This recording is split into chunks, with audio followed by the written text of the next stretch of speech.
Et vous comprenez par là, donc Tindi avait déjà initié ses enfants. Il les avait préparés mentalement, moralement, spirituellement, psychologiquement et spirituellement. Il dit maintenant, allez-y, aidez votre frère dans le combat spirituel. Parce que ce combat va être intense contre le démon. Afin que l'influence du monde occulte ne puisse s'étendre dans tout le continent. Parce qu'à cette époque, celui qu'on appelle Kolaïta avait une telle puissance. Était ce qu'on appelait sorte de brèche dans le continent bien-aimé. Ça ne veut pas dire qu'il n'y avait pas d'autres initiés qui étaient bien plus puissants que lui.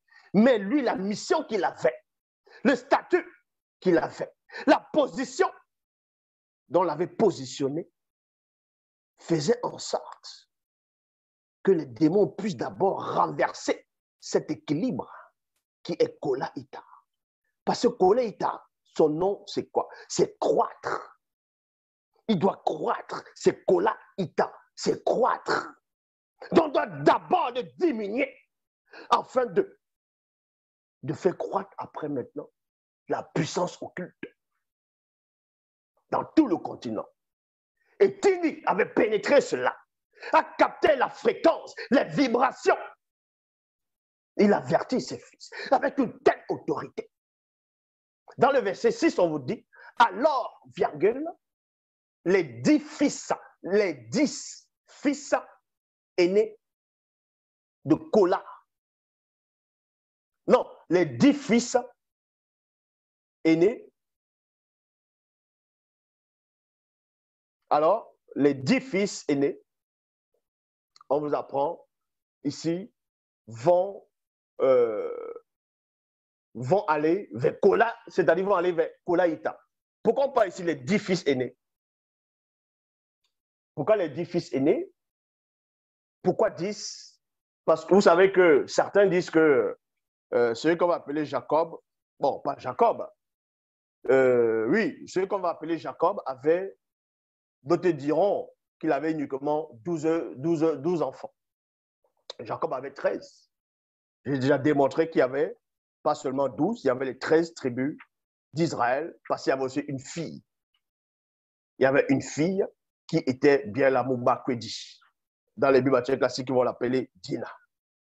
Mais sauf qu'il n'a pas envoyé Dina ici. Kolaïta, ça fait 1, parce qu'il est de l'autre côté. Les 10 frères aînés de Kolaïta, on vous dit ici alors, les 10 frères aînés de Kolaïta. Pourquoi on précise 10 frères aînés? On aurait pu tout simplement dire les frères de Kolaïta.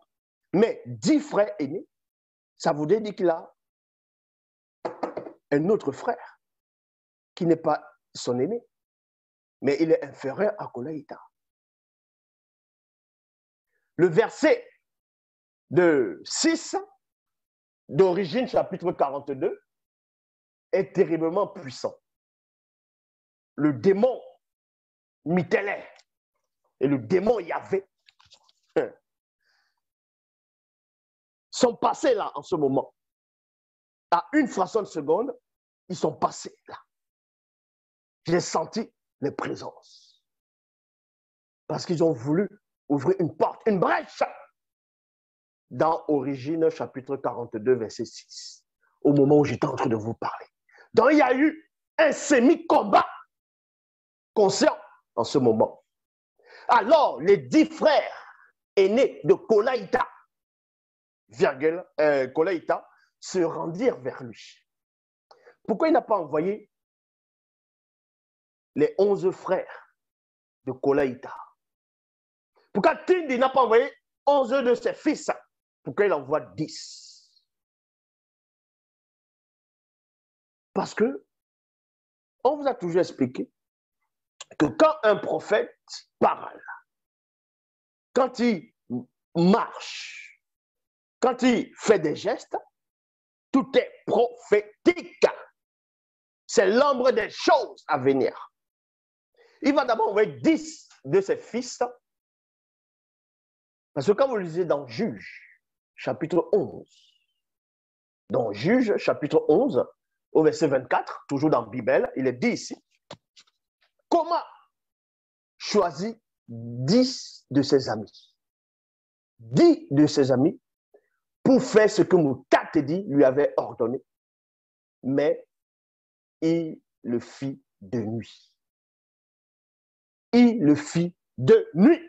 Donc, Tindi, à son époque, il avait choisi 10 de ses fils. Il a envoyé 10 de ses fils d'aller aider Kolaïta. Et comment, à son époque, plus tard, va choisir 10 de ses amis, 10 aussi, pour faire ce que Moutatedi, l'entité, celui qui guide et qui intronise les initiés, lui avait ordonné. Mais il le fit de nuit. Origine chapitre 42, versets 7 à 10, il est dit ici, Tindi n'avait pas laissé partir avec eux Dialamoum, celui qu'on va appeler Benjamin dans les Bibles classiques, mais son vrai nom c'est Dialamoum. Et c'était des Noirs, car la spiritualité est une question de race. Le jeune frère de Kolaïta, il disait en effet, j'ai peur qu'un malheur ne lui arrive. Un malheur dans ce combat. Parce que quand ses frères vont partir au combat et que le père n'est pas dans le combat, les frères, pendant le combat, ils peuvent ne point se soucier de Dialamoum, qui peut peut-être avoir des difficultés dans le combat. C'est pour ça que Tindi dit ici, j'ai peur que malheur ne lui arrive. Les fils de Tindi parvinrent dans la région en même temps qu'un grand nombre de démons et démones occultes, du monde occulte. Ça veut dire quoi? Celui qu'on appelle Tindi, Jacob, Yekuba, c'était quelqu'un qui avait la vision, il avait la précision. Donc quand il envoie ses fils, quand il les met la pression, le coup de pression, allez aider votre frère, tout de suite. Parce qu'il a capté la fréquence. Il n'avait pas besoin du GPS, mais il avait pénétré que les démons étaient déjà en chemin, étaient déjà dans les voyages, dans les missions mystiques. Donc, au moment où les fils de Tindi vont sortir de leur corps physique, parce que c'est ce qui échappe aux auteurs des Bibles. Ils vont penser que non, ce sont les science-fiction. C'est pour cela que beaucoup d'entre eux vont dire que l'Afrique n'a pas d'histoire. Ils vont vous expliquer que ça n'a pas pu être, être plutôt, que ce soit les Noirs qui ont pu bâtir des pyramides, et que si c'était des Noirs, forcément, il y aurait une civilisation extraterrestre qui sont manifestées dans la planète Terre afin de leur aider à bâtir ces pyramides, parce que pour beaucoup d'entre eux, ceux qui sont dans les théories du complot contre le peuple noir, vous disent aussi que les pierres dont on s'est servi pour bâtir les édifices, c'est-à-dire les pyramides, une seule pierre pèse des tonnes. Et vu que selon eux, il n'y avait pas de technologie, il n'y avait pas d'appareil pour pouvoir transporter, soulever des pierres, et eux aussi disent aussi qu'il n'y avait pas de roues. Comment ils ont pu faire? Est-ce qu'ils ont tiré des tonnes de pierres avec des cordes? Il n'y avait pas de la grue pour soulever des pierres. Donc forcément pour eux, c'est une technologie alien. Parce que dans l'Afrique ancestrale, il n'y avait pas seulement la technologie des royaumes, des empires, ou la haute connaissance interdite. mais il y avait le pouvoir spirituel. Où les ancêtres jadis avaient la faculté de sortir de leur corps, de voir l'avenir, de faire des choses que pour cette génération, on les classe dans les dossiers comme les science-fiction. C'est pour cela que quand ils ont rédigé, quand ils ont pris les copies de Bible, la seule version authentique,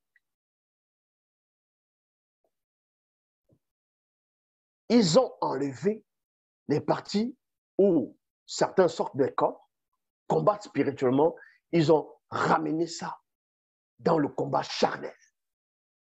Parce que eux, ça les a dépassés.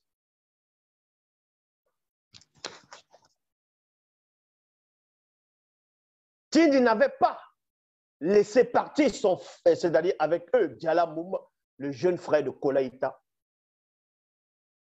Il disait en effet, j'ai peur que malheur ne lui arrive. Les fils de Tindi parvinrent dans la région en même temps qu'un grand groupe de démons et démones du monde occulte. Ça veut dire que quand les fils de Tindi sont sortis spirituellement de leur corps, ce n'est pas de l'occultisme, ce n'est pas de la sorcellerie.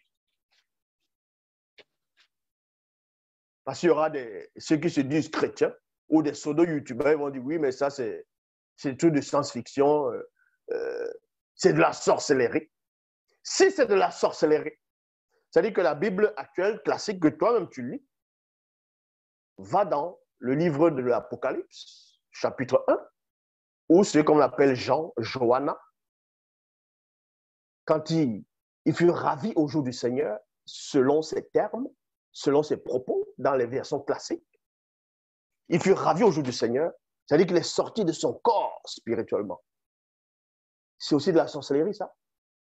Quand il y avait Adonai, Jéhovah, Elohim, l'Éternel, a pris Ézéchiel par les cheveux de sa tête et l'a retiré de son corps, l'a transporté à Jérusalem afin qu'il puisse voir tout ce qui se produit dans la pénombre, dans l'obscurité en cachette. On lui montre les idoles et ainsi de suite. C'est aussi ça de la sorcellerie. Bref, il y a plein de choses ainsi.